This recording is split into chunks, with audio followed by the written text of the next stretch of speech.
നേർവീഥി. Evangelist Kunjumon Thottappally ഇപ്പോൾ ദൈവവചനം പങ്കുവയ്ക്കുന്നു. ശ്രദ്ധിച്ചാലും.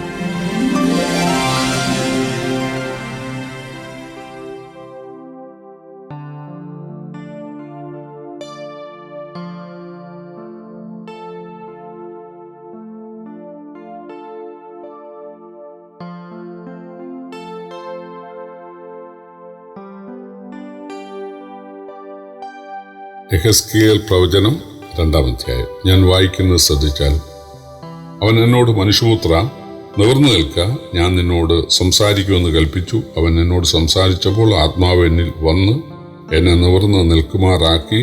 അവൻ എന്നോട് സംസാരിക്കുന്നത് ഞാൻ കേട്ടു. അവൻ എന്നോട് അരുളിച്ചെയ്തത്, മനുഷ്യപുത്ര, എന്നോട് മത്സരിച്ചിരിക്കുന്ന മത്സരികളായ ഇസ്രായേൽ മക്കളുടെ അടുക്കൽ ഞാൻ നിന്നെ അയക്കുന്നു. അവരും അവരുടെ പിതാക്കന്മാരും ഇന്നുവരെ എന്നോട് അതിക്രമം ചെയ്തിരിക്കുന്നു. മക്കളോ ധാർഷ്ട്യവും ദുശ്ശാഠ്യവും ഉള്ളവരത്രേ. അവരുടെ അടുക്കലാകുന്നു ഞാൻ നിന്നെ അയക്കുന്നത്. യഹോവയായ കർത്താവ് പ്രകാരം അരുളിച്ചെയ്യുന്നുവെന്ന് നീ അവരോട് പറയണം. കേട്ടാലും കേൾക്കാഞ്ഞാലും അവർ മത്സരഗൃഹമല്ലോ. തങ്ങളുടെ ഇടയിൽ ഒരു പ്രവാചകൻ ഉണ്ടായിരുന്നുവെന്ന് അവർ അറിയണം. നീയോ മനുഷ്യപുത്ര, അവരെ പേടിക്കരുത്. പറക്കാരെയും മുള്ളും നിന്റെ അരികെ ഉണ്ടായിരുന്നാലും തേളുകളുടെ ഇടയിൽ നീ പാർത്താലും അവരുടെ വാക്ക് പേടിക്കരുത്. അവർ മത്സരഗൃഹമല്ലോ.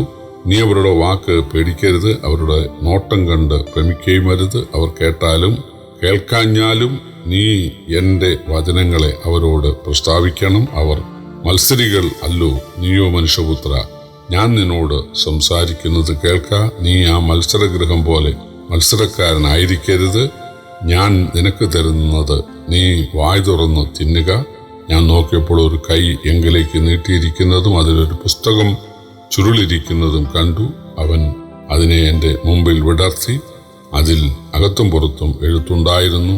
വിലാപങ്ങളും സങ്കടവും കഷ്ടവും അതിൽ എഴുതിയിരുന്നു. യെഹെസ്കേൽ പ്രവചനം 2-ാം അധ്യായം. ദൈവം ഇസ്രായേലിന്റെ ആത്മീക നിലവാരം യെഹെസ്കേലിനോട് പറയുന്നതാണ്. 1-ാം അധ്യായത്തിലെ ദൈവദർശനം കണ്ട യെഹെസ്കേൽ നിലത്ത് കവിണ്ണു വീണിരുന്നു. ഹിദ്ദേക്കൽ എന്ന മഹാനദി തീരത്ത് ദൈവദർശനമുണ്ടായ ദാനിയേലും കവിണ്ണു വീണതായി ദാനിയേലിന്റെ പ്രവചനം 10:9 പത്മോസ് ദ്വീപിൽ യോഹന്നാൻ അപ്പോസ്തലൻ തേജസ്കരിക്കപ്പെട്ട ശരീരത്തോടെ യേശുവിനെ കണ്ടപ്പോഴും മരിച്ചവനെ പോലെ കാൽക്കൽ വീണു. വെളിപ്പാട് പുസ്തകം 1:17 അതുണ്ട്. ദമസ്കോസ് പട്ടണവാതിക്കൽ യേശുവിന്റെ ദർശനം പ്രാപിച്ച പൗലോസ് കുതിരപ്പുറത്തു നിന്നും നിലത്ത് വീണു. അപ്പോസ്തലപ്രവൃത്തി 9:4 അതുണ്ട്. ദൈവത്തിന്റെ തേജസ്സും ശക്തിയും അത്ര വലുതാണ്. 2-ാം അധ്യായത്തിന്റെ 1-ാം വാക്യത്തിൽ ദൈവം യെഹെസ്കേലിന്റെ അടുത്ത് വന്ന് ആദ്യം പറഞ്ഞത് നിവൃത്തി നിൽക്ക എന്നായിരുന്നു. വീണ കിടന്ന ദാനിയേലിനോട് ദൈവം പറഞ്ഞത് നീ എഴുന്നേറ്റ് നിവൃത്തി നിൽക്ക എന്നാണ്.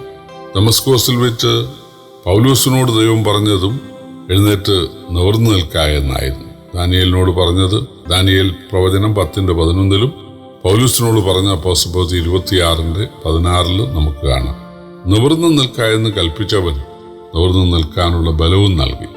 സുന്ദരമെന്ന ദേവാലയ ഗോപുരത്തിങ്കിൽ ഭിക്ഷ യാചിച്ചുകൊണ്ടിരുന്ന മുടന്തനോട് നസറായനായ യേശുവിന്റെ നാമത്തിൽ എഴുന്നേറ്റ് നടക്ക എന്ന് പത്രോസ് പറഞ്ഞപ്പോൾ അവനത് വിശ്വസിച്ചു.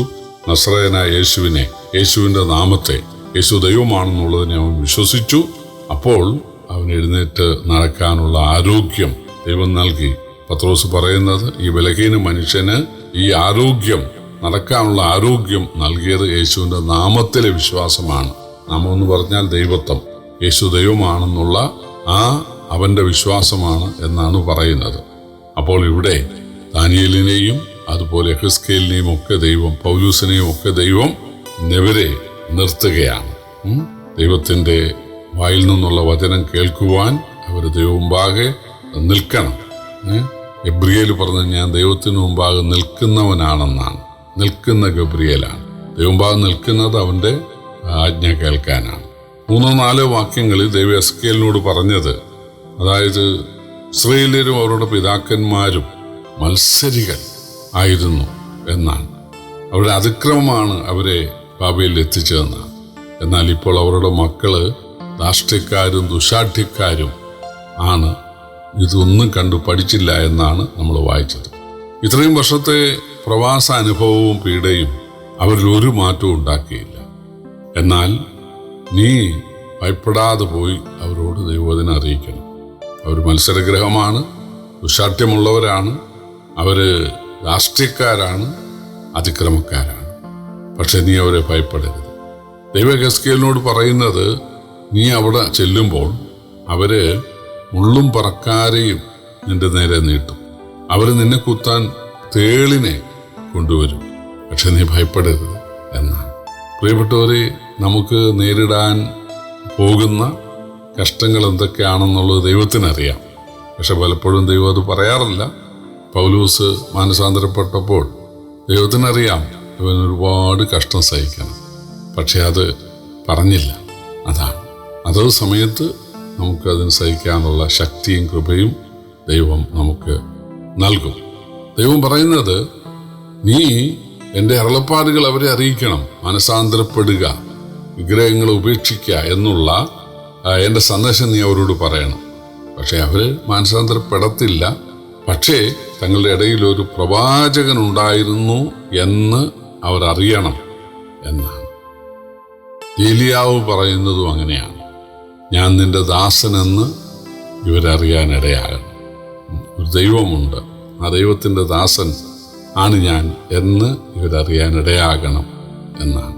പ്രിയപ്പെട്ടവരെ, നമ്മൾ സുവിശേഷം അറിയിക്കുമ്പോൾ ആരും മാനസാന്തരപ്പെട്ട് അല്ലെങ്കിൽ സ്നാനപ്പെട്ട് നമ്മുടെ കൂട്ടായ്മയെ വരണമെന്ന് നിർബന്ധമില്ല. കാരണം ഈ കാലത്ത് ആളുകൾക്ക് ഉണ്ണാനും ഉടുക്കാനും ഒക്കെ ഉണ്ട്, താമസിക്കാൻ വീടുണ്ട്, അല്ലെങ്കിൽ വാടക വീടെങ്കിലും ഉണ്ട്, ഭക്ഷണം കഴിക്കാനുള്ള ഒരു തൊഴിലുണ്ട്, അത്യാവശ്യം ബാങ്ക് ബാലൻസ് ഉണ്ട്, സഞ്ചരിക്കാൻ വാഹനമുണ്ട്. അപ്പോൾ അത്യാവശ്യം വേണ്ടതെല്ലാം ഈ കാലത്ത് പൊതുവേ ആളുകൾക്ക് ഉണ്ട്. വലിയ മദ്യപാനികളല്ലെങ്കിൽ ഉണ്ട്. അതുകൊണ്ട് ദൈവത്തെ വേണ്ടെന്നവർ തീരുമാനിച്ചിരിക്കുകയാണ്. ഇതൊക്കെ ദൈവമാണ് തന്നത്. എനിക്ക് വായു തരുന്ന ദൈവം, വെള്ളം തരുന്ന ദൈവം, മഴ തരുന്ന ദൈവം, കാറ്റ് തരുന്നത് ദൈവം, എനിക്ക് വെയിൽ തരുന്നത് ദൈവം, അതുപോലെ എനിക്ക് ആരോഗ്യം തരുന്നത് ദൈവം, തൊഴിൽ തരുന്നത് ദൈവം, എനിക്ക് കുടുംബ ബന്ധങ്ങൾ തരുന്നത് ദൈവം, വീട് തരുന്നത് ദൈവം, വാഹനം തരുന്നത് ദൈവം, എനിക്ക് സംസാരിക്കാനും നോക്കാനും നടക്കാനും കേൾക്കാനും ഒക്കെ തരുന്നത് ദൈവമാണ് എന്ന് അവർ ചിന്തിക്കുന്നില്ല. ആ ദൈവം മനുഷ്യനായി വന്നതാണ് യേശു. അവർ ചിന്തിക്കുന്നില്ല. ആ ദൈവം എന്നെ സ്നേഹിച്ച് എൻ്റെ നരകമേറ്റ് എനിക്ക് വേണ്ടി യാഗമായി രക്ഷാമാർഗം ഒരുക്കി. അവരത് ചിന്തിക്കുന്നില്ല.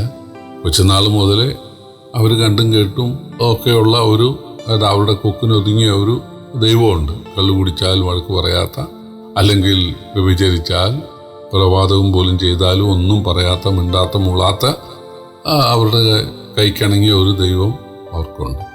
അല്ലെങ്കിൽ പല ദൈവങ്ങളുണ്ട്. അതിലിങ്ങനെ ആ സങ്കല്പ ദൈവത്തോട് ചിലപ്പോൾ പറയും, പ്രിയപ്പെട്ടവരെ, യേശുവാണ് പ്രപഞ്ച സൃഷ്ടാവകൻ. വെള്ളത്തെ വീഞ്ഞാക്കി, വെള്ളത്തിൻ്റെ മീതെ നടന്ന്, കാറ്റിനെയും കടലിനെയും ശാസിച്ചമർത്തി, രോഗികൾക്ക് സൗഖ്യം നൽകി, മരിച്ചവരെ ഉയർപ്പിച്ച്, ഭൂതഗ്രസ്തർക്ക് സൗഖ്യം നൽകി, അവസാനം താൻ പറഞ്ഞതുപോലെ മരിച്ച് നരകം അനുഭവിച്ച് അടക്കപ്പെട്ട് ഉയർത്ത് അദൃശ്യനായി ജീവിക്കുന്ന ദൈവം യേശുവാണ് എങ്കിൽ തീർച്ചയായിട്ടും ഒരു ശിക്ഷയുണ്ടാകും, പ്രതികാരമുണ്ടാകും. കാരണം യേശു ദൈവമാണെന്ന് അറിയിച്ചിട്ടും ആളുകൾ അംഗീകരിക്കുന്നില്ല. പക്ഷേ ലോകാവസാനം വരെ നമ്മൾ സുവിശേഷം അറിയിക്കണം. കാരണം നമ്മളിവിടെ ഉണ്ടായിരുന്നു. പൗലൂസ് കാരാഗൃഹത്തിൽ പറയുന്നുണ്ട്, ഞങ്ങളെല്ലാവരും ഇവിടെ ഉണ്ട്, ഇനി നിനക്കൊരു ദോഷവും വരുത്തരുത്. അപ്പോൾ ഇവിടെ സുവിശേഷം ഉണ്ടായിരുന്നു, ദൈവദാസന്മാരുണ്ടായിരുന്നു, ഞങ്ങൾ കേട്ടതാണ്. വളരെ ലളിതമായിരുന്നു, വിശ്വാസത്താൽ രക്ഷ കിട്ടുമായിരുന്നു, സൗജന്യമായിരുന്നു, മല കയറണ്ട, പണം മുടക്കണ്ട, ദേഹദണ്ഡനങ്ങളുടെ ആവശ്യമില്ല. ഇതെല്ലാം അറിയിച്ചതാണ്. പക്ഷേ ഞങ്ങൾ മത്സരികളായിട്ട് ഞങ്ങൾ അത് അംഗീകരിച്ചില്ല. അത് ഒരിക്കലും ഉണ്ടാകണം.